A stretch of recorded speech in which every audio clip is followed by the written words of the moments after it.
Página de número 85, capítulo 7, a queda do homem. Nós vamos falar sobre, então, a queda do homem.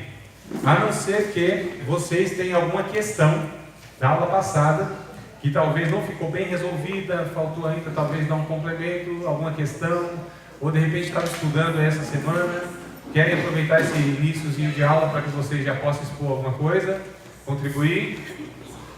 Não? Ninguém? Tudo certo? Tudo resolvido? Mais ou menos? Quase tudo. Quase tudo, mano? A gente pergunta no momento da prova. Nada, né? Ainda completo. Tá bom. Que bom, que bom. Irmãos, quem não tem dúvida está mal informado. Não é quem acha que já entende tudo adequadamente, é porque não sabe ainda quanta complexidade tem para que a gente possa estar discutindo, tá bom? Nós vamos falar sobre a queda do homem, página 85, capítulo 7. Quem achou, diga achei. Achei. Então vamos lá. Queda do homem. Nós estamos estudando, amados, nós só temos esta aula e a próxima. Está encerrando já a matéria. Olha como é uma coisa muito rápida, né? Então a gente precisa intensificar aí e ler mesmo o conteúdo e aproveitar as discussões aqui presenciais, tá certo? Tirarem as dúvidas, exponham as dúvidas, né? Então vamos lá, a ocorrência da queda. O homem que Deus formou era notavelmente diferente de todos os outros seres criados. O homem possuía um espírito semelhante àquele dos anjos e ao mesmo tempo tinha uma alma parecida com a dos animais inferiores. Quando Deus criou o homem, Ele lhe deu uma liberdade perfeita. Vocês estão acompanhando na leitura? Amém. Não, que bom. Ai, tô perdido. Tá, no comecinho aí da página 85, Página 85. a queda do homem, né? A ocorrência da queda. Eu estou no 87. Primeiro parágrafo. 85. Conseguiu, amada? Voltou aí já? Tudo certo? Isso, então vou retomar aqui, tá bom? Vamos lá. O homem que Deus formou era notavelmente diferente de todos os outros seres criados. O homem possuía um espírito semelhante àquele dos anjos e ao mesmo tempo tinha uma alma parecida com a dos animais inferiores. Quando Deus criou o homem, Ele lhe deu uma liberdade perfeita. Ele não fez dele um autômato, ou seja, um robô, tá certo? Uma máquina, né? Controlado automaticamente por sua vontade, isto é, evidente em Gênesis 2. Quando Deus instruiu o homem original a respeito de qual fruto ele poderia ou não comer. O homem que Deus criou não era uma máquina dirigida por Deus, pelo contrário, ele possuía perfeita liberdade de escolha. Amados, nós somos escravos da nossa liberdade. Tá certo? Nós somos escravos da nossa liberdade. Nós não temos como não decidir, porque a não decisão já se torna uma decisão. Entenderam? Né? Não existe neutralidade na vida. Não existe. Eu me lembrei agora de um negócio interessante, que é assim: tinha um muro e estava lá um cristão em cima do muro. E de um lado o anjo e de outro lado um demônio. E o anjo dizendo assim: vem para cá, vem para o nosso lado, né? Vem para esse lado. E o demônio não falava nada, ficou lá. Aí o cristão olhou assim, disse: o anjo está me chamando, e o demônio calado, não fala nada. Aí ele ficou intrigado com aquilo, né? Perguntou: vem cá, por que você não me chama para ir do seu lado? Ele disse: não, o muro é meu. Não decidiu, já está para o lado, né, do outro. Certo? Não decidiu por Cristo, já está indo para onde é natural do homem caído. Né? Então, nós precisamos decidir. Tem um texto no Antigo Testamento que diz assim: multidões e multidões no vale da decisão. Então, qual é a questão do ser humano? É a decisão que ele tem que tomar para servir a Cristo. Ninguém precisa ensinar o caminho da perdição. Aleluia. É isso, Jesus. Eu aviso aqui. Por favor, amado, desligue esse trem, por gentileza. Coloque no modo vibração, silencioso. Arranque a bateria. Faça alguma coisa para que ele não se manifeste aqui, né? Toda manifestação, não sei, do Espírito Santo, dos dons espirituais, isso é... Foi uma irmã do grupo avisando que não vai conseguir vir porque deu problema no carro. Poxa, que pena. Então depois a gente, inclusive, ora Pela irmã, pelo carro não, pela irmã, né? Para que Deus abençoe ela. Então, amados, voltando, a questão da decisão, ninguém precisa ensinar o ser humano o caminho do mal, o caminho do inferno, o caminho da perdição. É algo que ele está indo naturalmente por conta de uma natureza pecaminosa que faz parte do ser humano caído nesse ambiente. Percebe, irmão? Daí o nome conversão. Exato, conversão porque ele já está indo para um lugar, né? A conversão é mudança de direção. Qual é a direção que ele estava indo? Se afastando de Deus. O ser humano, ele nasce já se afastando de Deus. O ser humano não nasce gente, ele precisa ser ensinado a ser gente. Não é, irmão? Interessante isso. O ser humano precisa ser ensinado a como se comportar, a gente precisa, como gente. A gente precisa ensinar o que é ético, o que é moral, o que é certo, o que não é certo.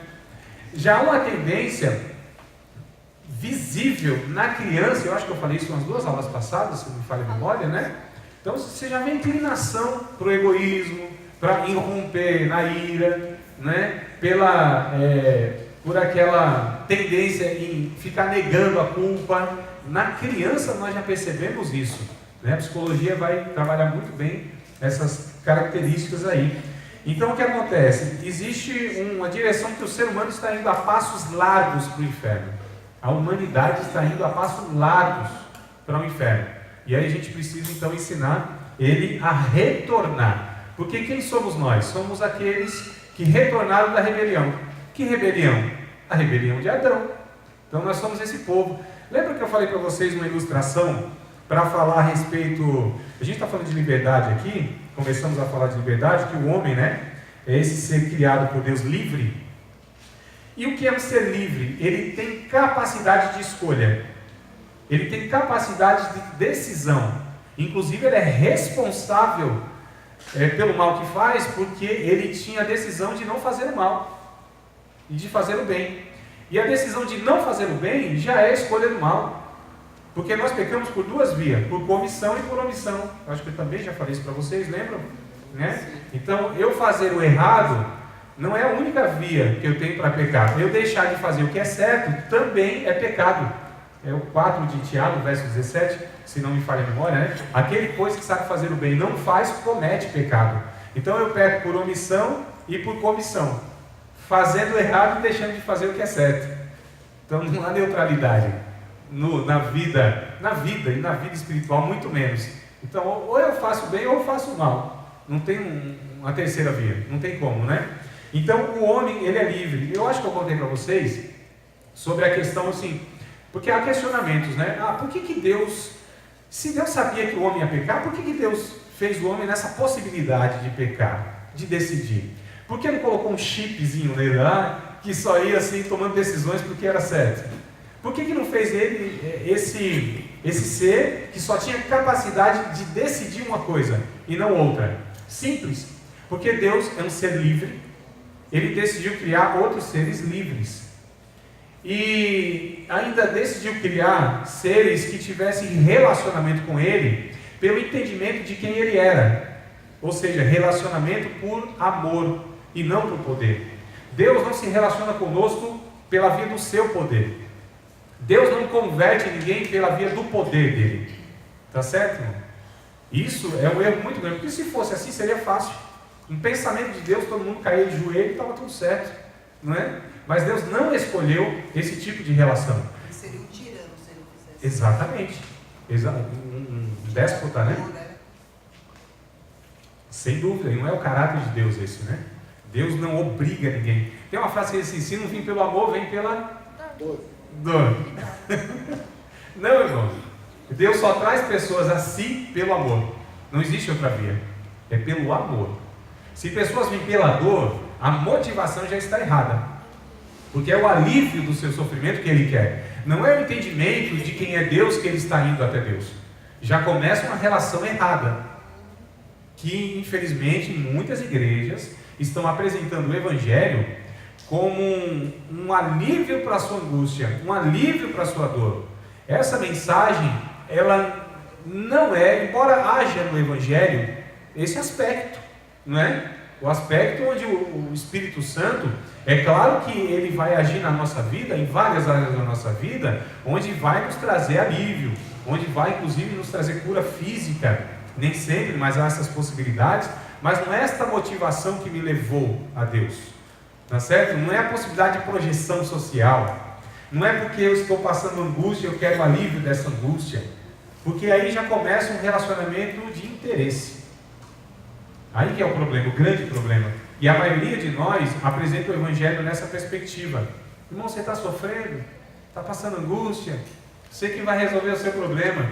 O Evangelho tem se tornado, irmão, a igreja, inclusive, está se tornando uma prestadora de serviço, né? A gente fala assim, parece que é exagero, mas no final das contas é exatamente isso no relacionamento que se tem. O Evangelho tem sido quase um produto, irmãos. Inclusive de R$ 1,99, tão barateado que está sendo, né, o produto. O pregador tem sido um vendedor, o púlpito um balcão, e os ouvintes os clientes. Então, mais ou menos a gente percebe que há alguma coisa muito errada na apresentação do Evangelho. Porque a apresentação do Evangelho é a reconciliação do Criador com a criatura. Evangelho é reconciliação. Porque Evangelho trata de relacionamento com duas pessoas. Porque uma pessoa tinha rompido com outra. E quem rompeu? Foi o ser humano. Rompeu com Deus, né? Vai falar aqui da queda, mas até o termo mais profundo seria rompimento. Porque o rompimento é onde estavam duas pessoas ligadas e rompeu. Nesse rompimento houve aqui, irmãos, é a mesma coisa assim, como eu vou colocar? Bom, hoje é muito fácil a gente desfazer a amizade. Com um clique desfaz, né? Não é, irmão? Zygmunt Bauman, ele na década de 60, 1960, se não me falha a memória, um dos últimos sociólogos que morreu ano passado, se não me falha a memória, né? O Zygmunt Bauman, e ele falava na década de 1960 a respeito das relações líquidas. Olha só, em 1960 ele já identificava isso, na sua observação sociológica, né? O que são relacionamentos líquidos? Não há concretude naquilo. São relacionamentos onde se desfazem, porque não tinha vínculo na verdade. Vocês lembram, quem é da geração mais ou menos da minha, né, ou seja, da década de 70, no finalzinho da década de 70, vai saber que para desfazer uma amizade era sofrido, irmãos. Muito sofrido. Você tinha que olhar nos olhos da pessoa. No mínimo você tinha que falar, eu estou de mal. Né? Depois dava o dedinho e tal, a gente resolvia a situação. Mas a questão assim, era sofrido. Hoje, as pessoas não têm relacionamento, têm conexões. E esse é o termo que ele usava em 1960. Conexões. O que é conectado? É aquilo que se encaixa, você trava e você desfaz da mesma forma que fez. Conecta e desconecta. É amizade, faz e desfaz. Nós temos 1000 e tantos amigos virtuais, mas ser virtual não é amigo. Porque não existe relacionamento virtual. A palavra virtual exclui, irmãos, a realidade. Tanto é que o Facebook é uma vitrine de falsidade, de hipocrisia. Não é possível que nós estamos tratando da mesma pessoa. Olha assim as postagens e fala, mas eu conheço essa pessoa. Eu sei da vida dela. Eu acompanho essa pessoa. Eu estou tratando essa pessoa, inclusive, mas ela faz questão de postar algo que não é a realidade. Mas está certo, porque ali é virtualidade. Ali se dá a virtualidade e não a concretude da vida. Vocês percebem? Então a gente está falando de relacionamento. O Evangelho vem para reconciliar duas pessoas, Deus e o ser humano. E nós éramos inimigos, não é isso? Então a gente percebe aqui que o ser humano, ele rompeu com Deus. E aí Deus, ele sempre quis que o homem o servisse por amor. Por que Deus coloca no jardim do Éden aquela árvore da ciência, do bem e do mal, né? A árvore do bem e do mal. Por que Deus coloca? Se Deus sabia, inclusive, que o homem iria pecar, por que Deus coloca? Porque Deus queria que o homem livremente decidisse, conscientemente, a respeito de Deus. Porque se não houvesse a possibilidade de não decidir por Deus, esse homem não seria livre. Porque a liberdade, aliás, o relacionamento de amor é a possibilidade de não amar. Entende, irmão? Se eu não tenho a possibilidade de não amar, não há amor, porque amor é escolha. E quem escolhe, inclusive, se relacionar por amor, sofre ou está sujeito a riscos. Isso é fato. Qual é o risco que quem se relaciona com amor? É de não ser amado, de não ter amor correspondido, não é? Esse é o risco do relacionamento, do amor. Se eu me relaciono por amor, eu estou me vulnerabilizando. Eita, agora não vai ser essa palavra. Vulnerabilizando. Deixa eu falar baixinho para vocês não escutarem. Vulnerabilizando, né? Vulnerabilizando, é isso? Quem escolhe se relacionar por amor, se fragiliza. Melhorou, né? Então tá bom, vai inventar umas palavras que a dicção não dá. Então ele se sujeita ao outro. Corre risco, irmãos. E é o que Deus fez. Aí eu contei para vocês a ilustração do príncipe, lembra? Que foi lá nos campos. Todo mundo lembra dessa ilustração? Ficou claro mesmo essa questão que nós somos esses que escolheram amar. Mas por que nós escolhemos amar? Porque nós tínhamos a escolha de não amar. Porque foi nos dada a liberdade de ir. E quando nós voltamos por decisão. Qual foi a decisão? Amar a Deus. Amar a Deus. Porque Deus é um ser tão bondoso que dá a escolha de nós não escolhermos. Porque nada é forçado, irmãos. Não existe esse relacionamento de amor onde eu, de alguma maneira, imponho sobre o outro alguma coisa. Evangelho nunca é imposição de nada, não é ameaça de nada. É exposição e proposição, nunca imposição. Tá certo? Essa mensagem que já traz, eu chamo de evangelismo de terrorismo, né? Olha, você vai para o inferno.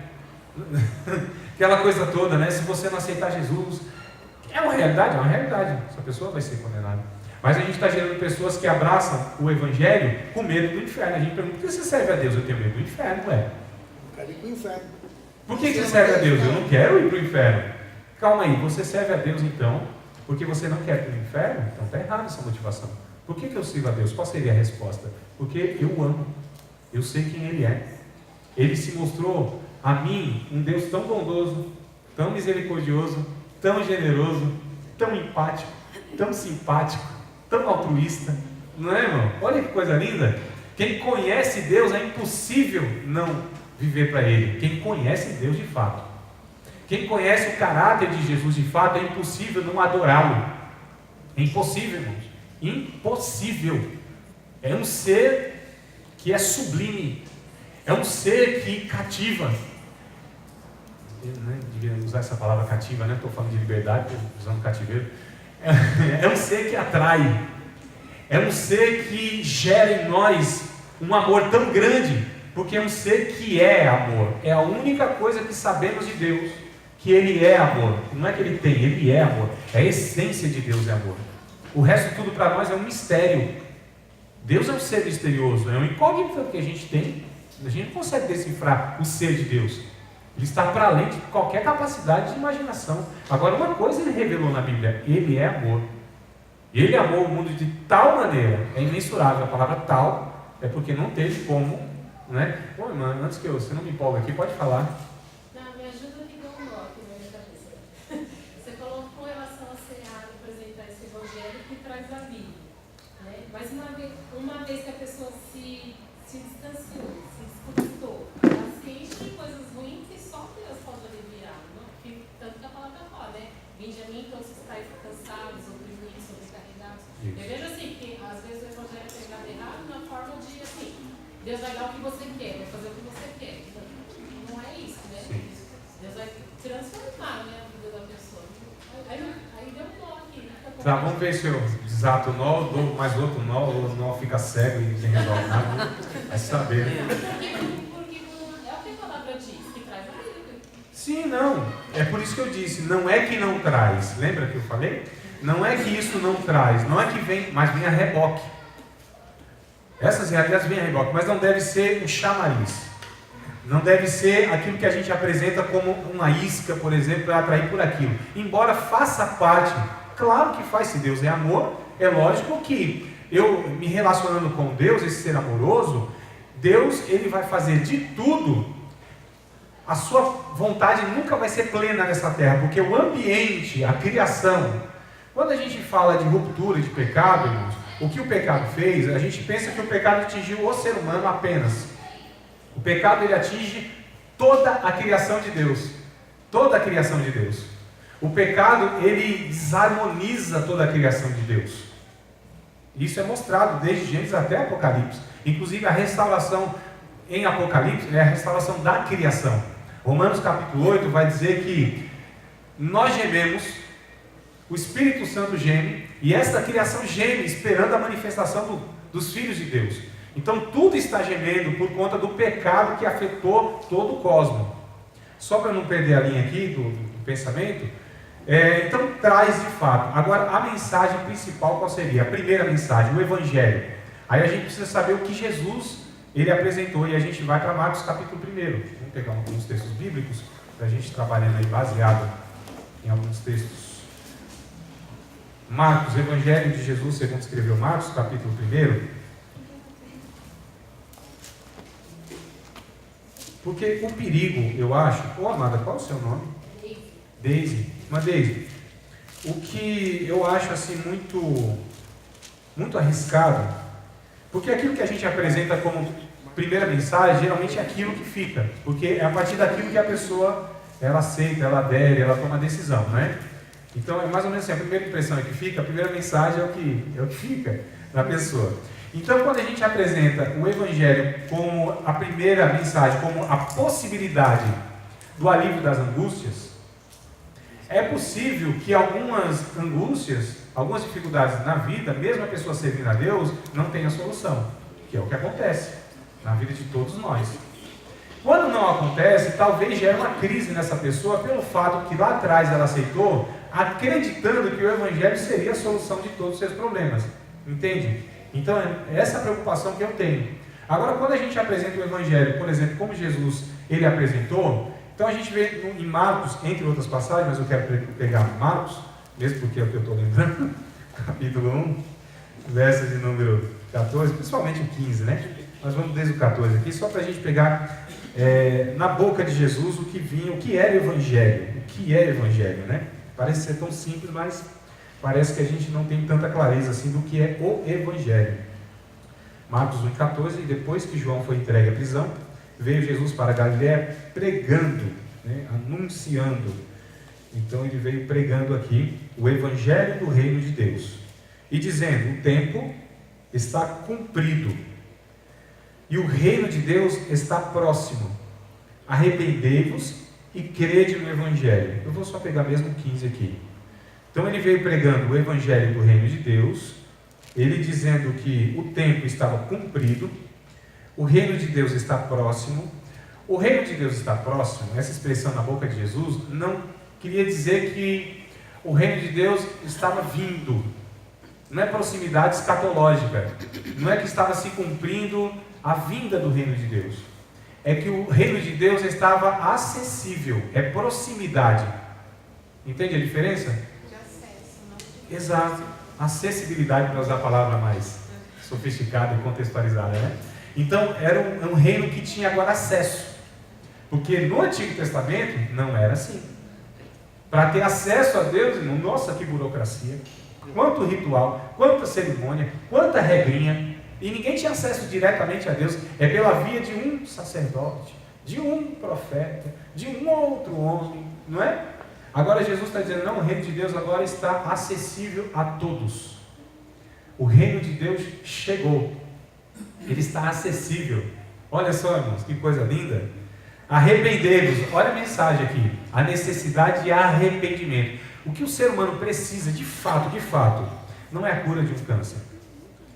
Não é o alívio de dores, de angústias existenciais, inclusive. O que o ser humano mais precisa não é a solução dos seus problemas nesta terra. Chegaram para Jesus uma certa feita, quando Jesus tinha descendo paralítico, né, pelo telhado, 4 homens, Jesus pregando ali, numa casa cheia de gente. Aí Jesus olha para o paralítico e diz assim, perdoados estão os teus pecados. O povo logo murmurou, né? Disse assim, quem é esse que perdoa pecado? Quem é esse que pode perdoar pecado? Aí Jesus disse assim, para que vocês saibam que o Filho do Homem tem poder na terra para perdoar pecados, te digo, toma a tua cama, levanta e anda. Por que Jesus não curou aquele rapaz, inclusive, primeiro? Para depois falar, ó, os teus pecados estão perdoados. Porque a necessidade maior, não só daquele rapaz, do ser humano, é o perdão de pecados. Não é que Jesus não estava interessado no alívio das dores, pelo contrário, irmãos. A Bíblia vai dizer em Atos que Jesus andou só fazendo bem, curando todo mundo, libertando da opressão demoníaca. Mas isso não é a tônica do Evangelho. Isso não é o principal do Evangelho. Jesus não morreu na cruz do Calvário para dar saúde perfeita às pessoas. Tá certo? Não é que Deus não deseje que as pessoas tenham saúde perfeita. É que o ambiente não está restaurado ainda. É que nesse ambiente que nós vivemos, o justo e o injusto sofrem as mesmas consequências de uma má alimentação, de catástrofes naturais, de dificuldades econômicas, financeiras que o país passa. Não é, irmão? O sol nasce para justo e injusto, a chuva desce para todos, Deus abençoa o justo e o injusto. A gente já trabalhou isso em alguma aula aqui. Essa realidade que muitas vezes para a gente não é tão clara, entra em conflito, porque a gente entende que o Evangelho, ele alcança e restaura o homem completamente aqui. Não, irmãos, infelizmente não. Eu gostaria demais que fosse assim, eu preferia que fosse assim. É uma proposta que nem Jesus pensou nela, só a teologia da prosperidade pensou nela. Só o Satanás propôs isso. Só o Satanás propôs isso, irmão, essa solução para tudo, inclusive se propôs para Jesus. Se tu és filho de Deus, porque você está passando fome, tá não? 40 dias sem comer, tu tem poder, você é filho de Deus, rapaz. Você é filho de Deus, reivindica esse negócio. Decreta, profetiza. Não é? Tu é filho de Deus, faz com que essas pedras se tornem pães. Jesus tinha poder para fazer aquilo, mas ele não utilizou do seu poder para satisfazer as suas necessidades pessoais. Ele tinha uma missão maior do que aquela. Não, mas faz o seguinte, ó.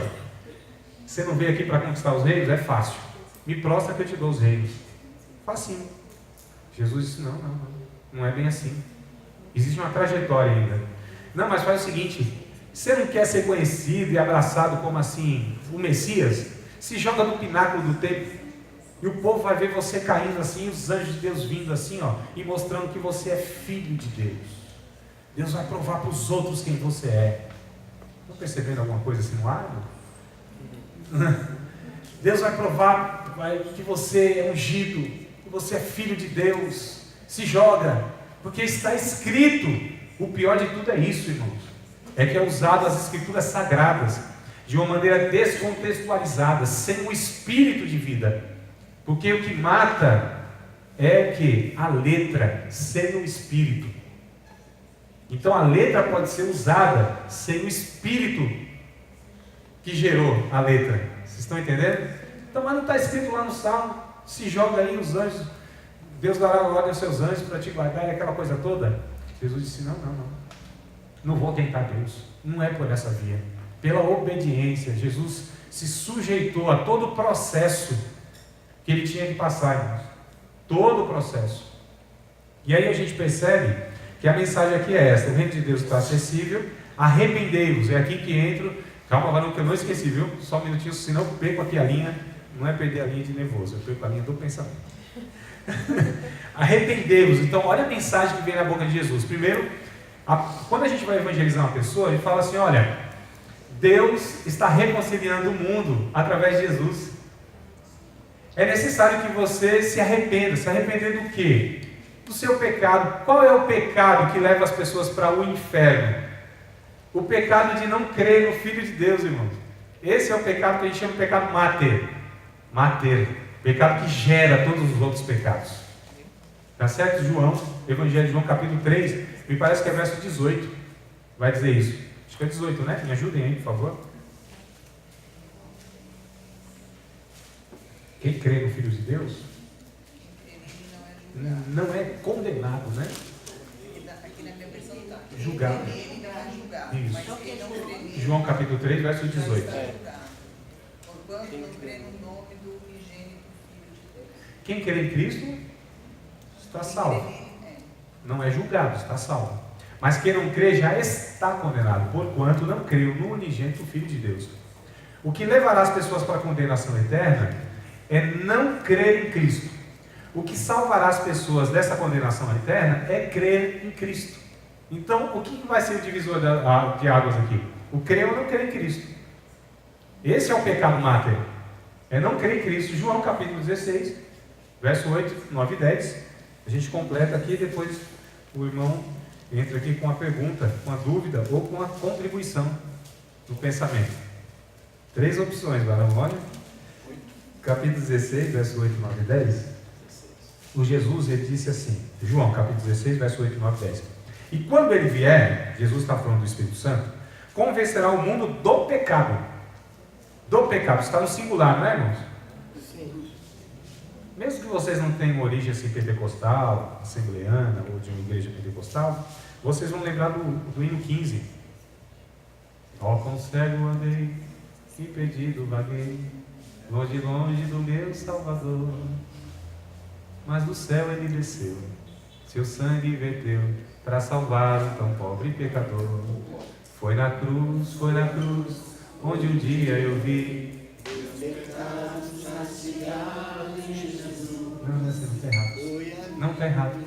Não está escrito na harpa, eu estou falando de Bíblia, da harpa cristã. Não está assim os meus pecados, é o meu pecado. O autor lá da música, ele estava pensando nesse texto bíblico.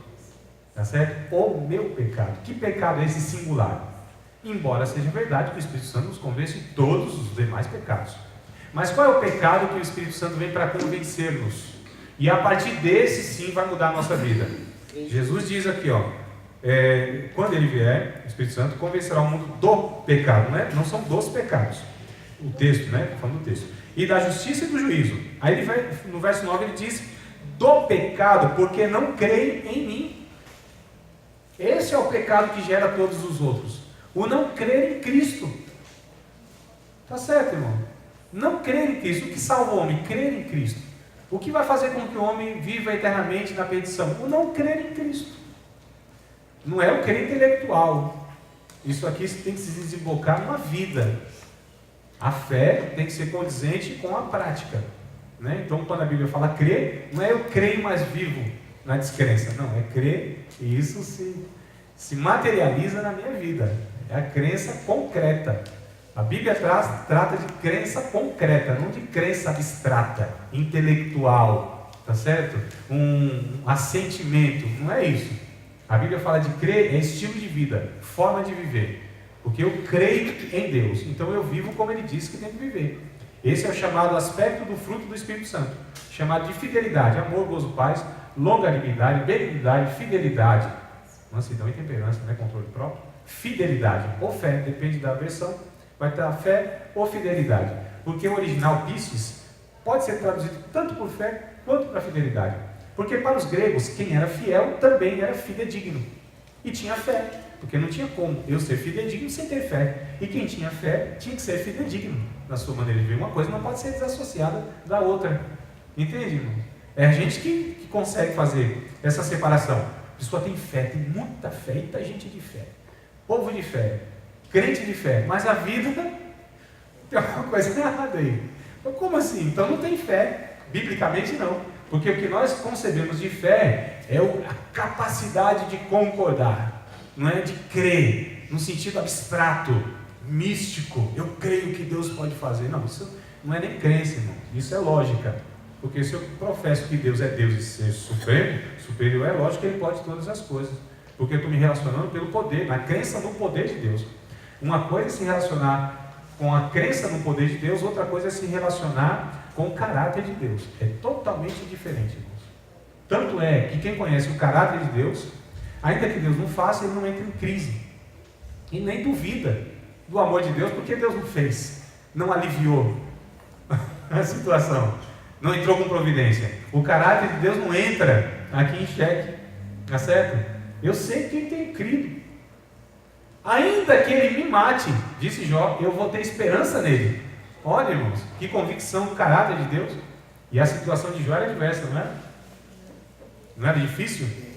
Complicada, que a maioria de nós entraria numa crise de fé, e ele não entrou numa crise de fé, porque ele disse, eu sei que o meu Redentor vive, e que por fim, ele se levantará sobre a terra.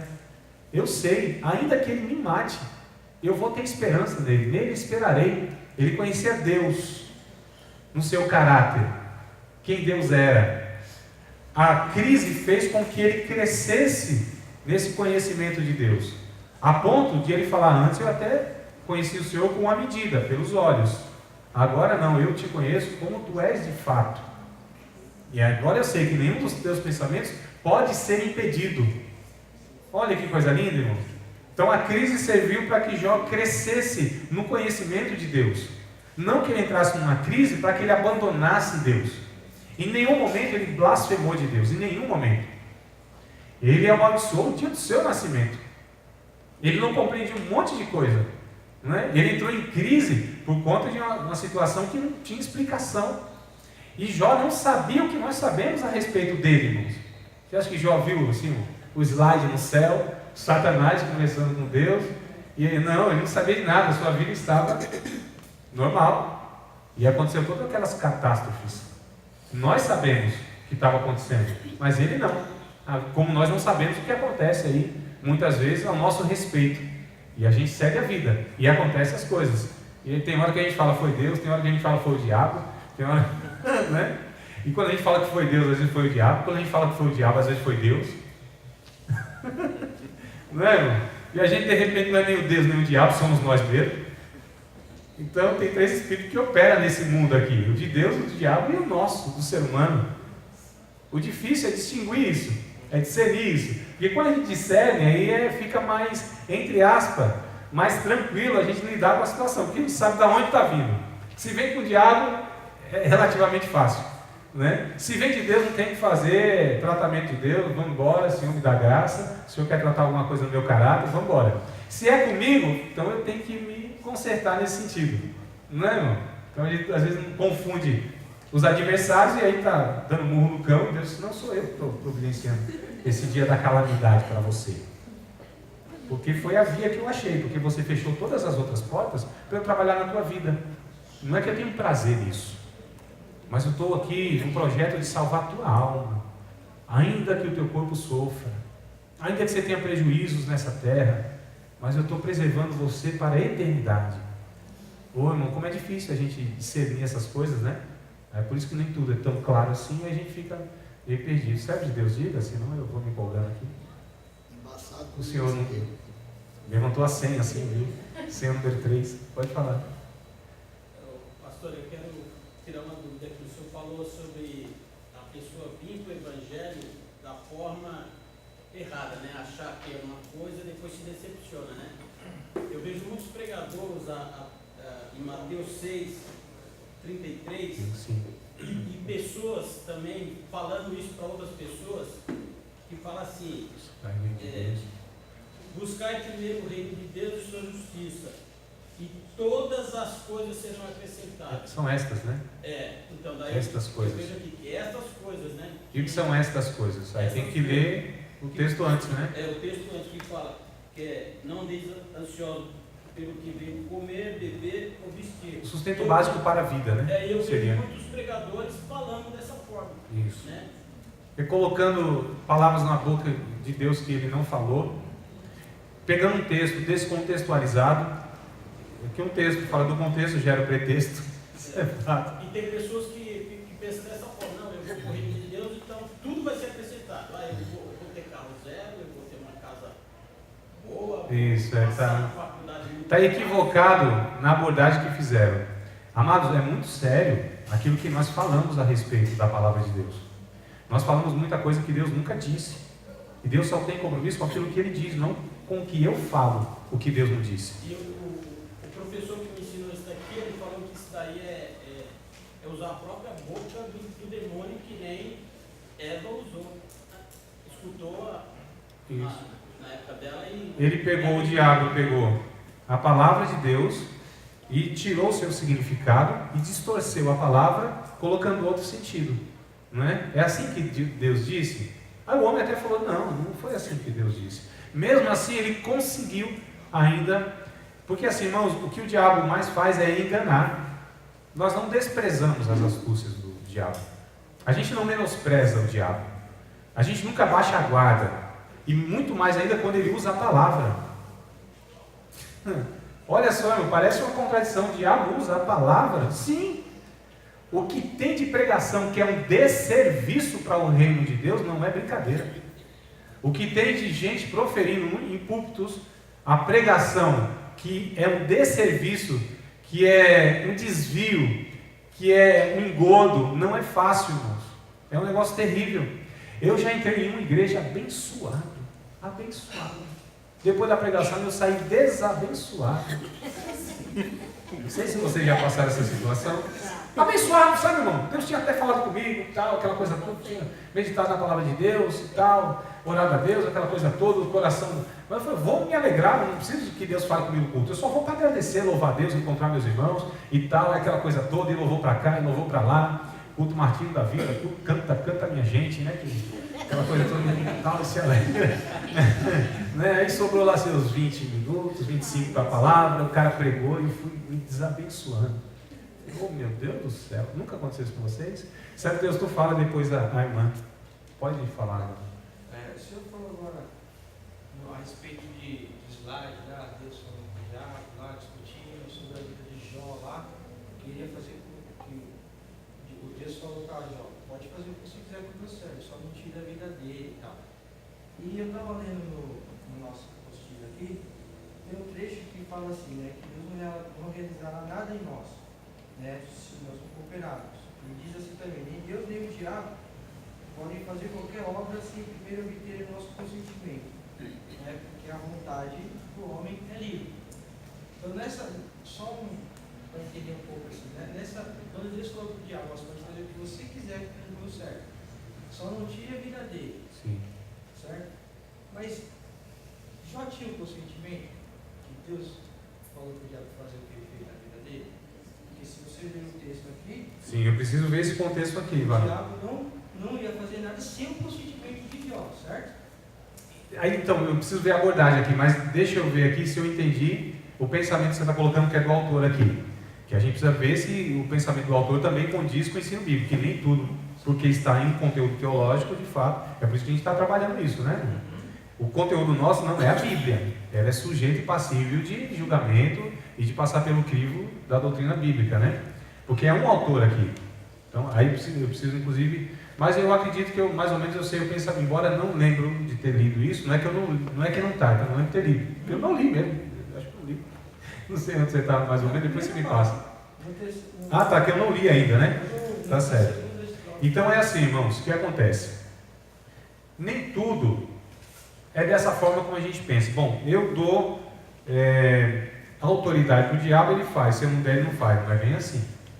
Um homem, ainda que seja um homem de Deus, ele ainda possui uma velha natureza. Ou seja, são os seus desejos pecaminosos. Quando a gente vai investigar a vida de Jó, pela sua própria fala, a gente descobre que Jó temia algumas coisas. Tanto é, se não me falha a memória, capítulo 3, verso 20, 22, alguma coisa assim, 25, acho que é 3 e 25, ele vai dizer assim, o que eu temia me veio, e o que eu receava me aconteceu. É possível que lá no fundo, Jó tinha medo de perder aquela estabilidade que tinha na família e tudo aquilo. E de fato, irmãos, eu não estou aqui condenando Jó pelo fato desse temor. É um temor legítimo, é um medo legítimo de perder a família, de perder a saúde, não é? E então a gente percebe que Jó, ele tinha também as suas falhas, não era um homem perfeito. Então quem é que sabe, quer dizer, quem é que sabe, não, o livro mostra isso, que depois desta crise, Jó, ele melhorou como um ser humano, ele melhorou como, aliás, Deus utiliza até hoje essa história de Jó para edificar, salvar, amadurecer milhões e milhões de pessoas. É que a gente precisa ter assim um olhar macro da ação de Deus. A gente é muito limitado de fato quando a gente olha para as ações de Deus. A gente não enxerga um palmo à frente do nariz. Deus trabalha sempre numa perspectiva para a eternidade. E o nosso problema é sempre que a gente olha na perspectiva que ela é existencialista, no sentido da palavra que se usa, ou seja, tudo é aqui, tudo acaba aqui, tudo precisa ser resolvido aqui, aqui que precisa ser ajustado as coisas. Não, Muitas vezes, na verdade, aqui é o processo que nós vamos passar. E geralmente é assim. Então, assim, nem sempre é essa dualidade que a gente coloca, Deus ou diabo, Deus ou diabo, Deus ou diabo. Existe no meio disso tudo uma série de implicações que nem sempre a gente tem condição de avaliar, porque não é matemático, né? A vida não é matemática, irmãos, não é um negócio cartesiano, não é algo exato. A vida é humana, e o humano, ele é complexo de uma... Assim, é muito complicado você... Nós teríamos que ser Deus, ter os atributos de Deus, para pegar todas as variáveis. Então é muito complicado quando a gente às vezes quer julgar uma ação ou uma questão. Agora, um fato, ele é claro na Bíblia, pelo menos eu acredito assim, é que assim, nós sofremos consequências, na verdade, daquilo que nós criamos aqui, que nem sempre tem a ver com a ação satânica. E é mais fácil a gente transferir culpa para o diabo, ao invés, inclusive, de reconhecermos as nossas ações, os nossos pecados. Não é, irmão? É muito fácil. Eu transfiro para o diabo toda a culpa. Mas nem sempre é assim. O diabo não se preocupa. Ele não tem assim, problema com ser difamado. Entendeu? Ser atribuído a ele qualquer ato ruim. Ele não tem problema com isso. Ele acha que até gosta, deve gostar. E para ele é bom. Porque quando o ser humano atribui a ele coisa que nem é dele, efetivamente, o caráter dessa pessoa não é tratado. Então eu disse para vocês um dia que é mais fácil a gente expulsar demônio do que tratar caráter. É bem mais fácil, não é, irmão? Trabalhoso é você tratar caráter. Aí é complicado. Então é muito mais fácil a gente pegar um casal, por exemplo, que está com problema no matrimônio, vamos orar. É mais fácil orar por esse casal do que discipulá-los, andar com eles, conviver com eles, identificar ali, que isso é muito mais trabalhoso, desgastante. Oh, irmão, que coisa terrível. Mas para nós é mais fácil a gente orar, profetizar e etc e tal. Então assim, é bem complicado quando a gente entra nessa questão, por exemplo, que o diabo fez porque a pessoa autorizou. Tem coisas que não é nem o diabo, eu disse, é que são consequências do próprio pecado. Agora, na ocasião de Jó, a gente percebe que de fato é uma permissão de Deus, mas no final de tudo, quem foi beneficiado foi Jó. Então assim, irmãos, a gente não entende os caminhos de Deus, eles são muito complexos. Então a gente vê uma pessoa, às vezes, sendo tratada por Deus e prejudicada nesta vida, mas Deus está na sua onisciência e Deus está na sua visão eterna, na verdade, salvando essa pessoa para a humanidade, que é o que interessa de fato. Lembra de Paulo, no primeira carta aos Coríntios, capítulo 5, que um rapaz lá, ele estava na igreja e não foi tratado a sua situação de pecado. E Paulo disse assim, bom, vamos fazer o seguinte, pega essa pessoa, a palavra é muito forte, a gente estranha isso na Bíblia, entrega a Satanás o cidadão. Dá para conceber um negócio desse? Entrega a Satanás o cidadão, a vida dele vai se arrebentar, ele vai sair da comunhão, vai ficar desprotegido, mas vamos ver que o que interessa, o espírito pode ser salvo no dia do Senhor. Vocês percebem? É um negócio para nós de choque, é estranho. Então tem atos que tem tratamento que é tratamento de choque de Deus. Agora, para eu identificar isso é muito complicado, né? A gente vai para o intervalo ou não vai? Ou o senhor quer falar, ou depois do recreio tem uma merenda? Então calma aí. Eu só quero ver, só estava com saudade do pastor André, que é cumprimentar, dar os parabéns.